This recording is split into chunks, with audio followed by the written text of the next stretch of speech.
I'm Sister Lynn Windsor, BVM, CMAA, Vice Principal, Athletic Director at Xavier College Prep, Phoenix, Arizona. Well, before I came to Xavier, I worked in St. Louis, and before that I worked in Iowa City when I was entered the convent. I taught in St. Louis for 3 years. I was in Dubuque, Iowa before that for 2 years. In 1974, I came to Xavier College Prep, and I have not left. Why would I leave heaven? Well, I think every one of us, even when we're younger, we know there's something out there that is greater than we are. And even as a youngster in high school, I knew that I believed in God, I have great faith, and I think that gets you through life. I think a lot of people really don't believe that.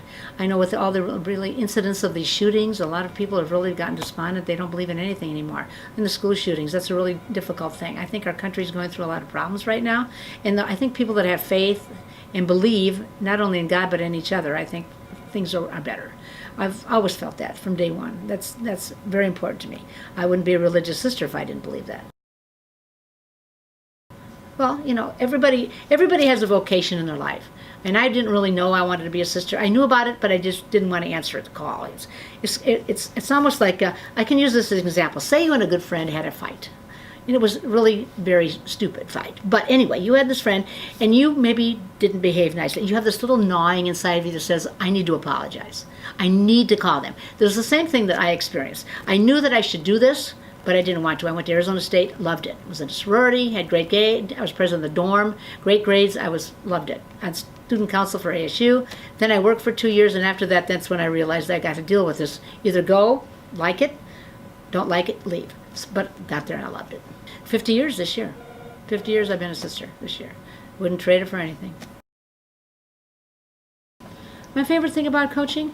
I think getting to know the kids. I have kids that come back over and over. The other night at the lacrosse game, there was a girl who played golf for me 30 years ago.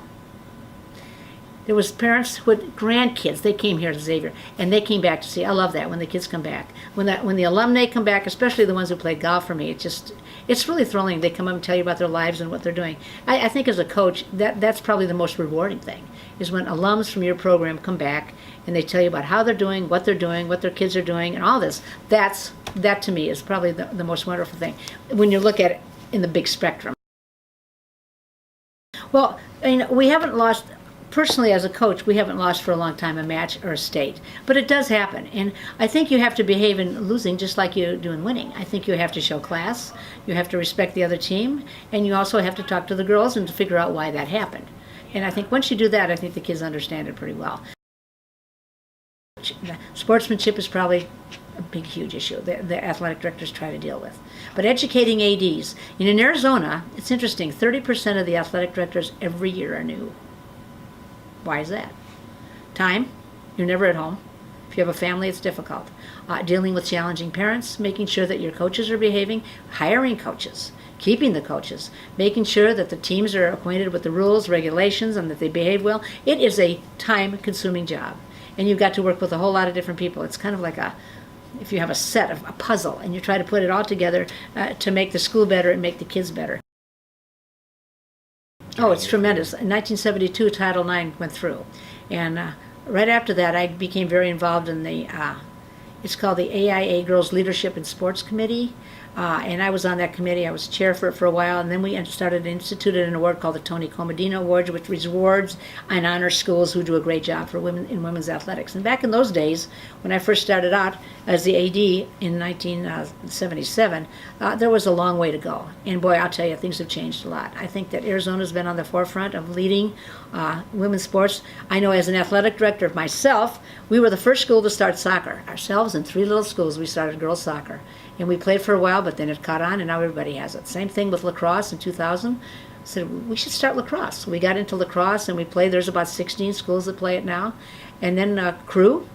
some parents came out and said we want to have a recruit team. Now, granted, we're the only high school that has a recruit team, but we compete against other things. And the same thing happened with beach volleyball. We had a great interest in it, so we got a couple schools together. We started out, and now almost every school has beach volleyball. Someone has to pioneer, and Xavier's been a leader in that, I must say. Look what's happened to the Olympics. I mean, there's so many more women involved. You look at the Olympics, both winter and summer. You look at the WNBA. You've got these women's soccer teams are out there. I think there's a lot more things going on. Women's tennis has always been large, and so has women's golf. However, the money that women tennis players get is equal to the men's, not so in golf. I think that's a real issue that has to be dealt with.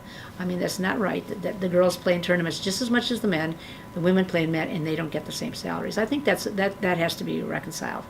But again, there's all these new leagues, the WNBA. I know the WNBA women basketball players do not make anything like the NBA players. And I think that's an issue. I think making sure girls have the same equipment, girls have the same uniforms, girls have the same ride, bus. I can tell you I went on that evaluation, that Tony Comodina, we went to one school, and the AD was so smart, he called us up and said, would you come in, he signed, he appealed for the whole thing, he applied for the whole thing. He got us there, and these kids had nothing. They're bored. The girls had to dress in the bathrooms. They used the old baseball uniforms that the boys had discarded years ago. Everything they had was absolutely terrible. And we wrote it all up, and wouldn't you know, the next year went to the school board, and we went back another year, and they were top notch. You know, people ask me that all the time. When I was the only woman athletic director back in 1977, I must say the men in my region, and there were 8 schools, they treated me wonderfully. I've really never experienced anything super negative. One time I was in a meeting, and it was almost like the people on this committee, I just had joined it, they really weren't too excited about having a woman there. By the end of the first year, everything was good. I think they just weren't used to it. But I'm not afraid to speak my mind, and usually I get along with people very well, so I think that's good. I think women have the talent, and all the scandals have been going on in America in the last 6 months is kind of symptomatic. I think that the women are finally speaking out, and they're trying to get just pay and jobs just like the men. I think things are getting better. It's always a struggle when you're trying to change something that's been around for years and years and years and years. Sportsmanship is an issue that's very dominant right now. I think Title IX is still out there. I think finding good coaches is a huge issue. Finding good coaches who are really qualified, that care about the kids. I think a lot of schools have a real problem with that. Me here at Xavier, people call me and they want to coach here because they know what we stand for, they know that we'll back the coaches, and our kids are really mannerly and understand. So I don't have that situation like some other schools. I'm very fortunate. But then again, I've been here since Moby was a minnow, and that's a long time, 44 years. So you learn the ropes after 44 years. A new athletic director walking in, hard job. How do you handle it? That's why we try to mentor them, we try to help them. But it's tough. It's a hard job. 30% turnover every year? That's a lot. That's our bell. It's quite lovely. Don't you think?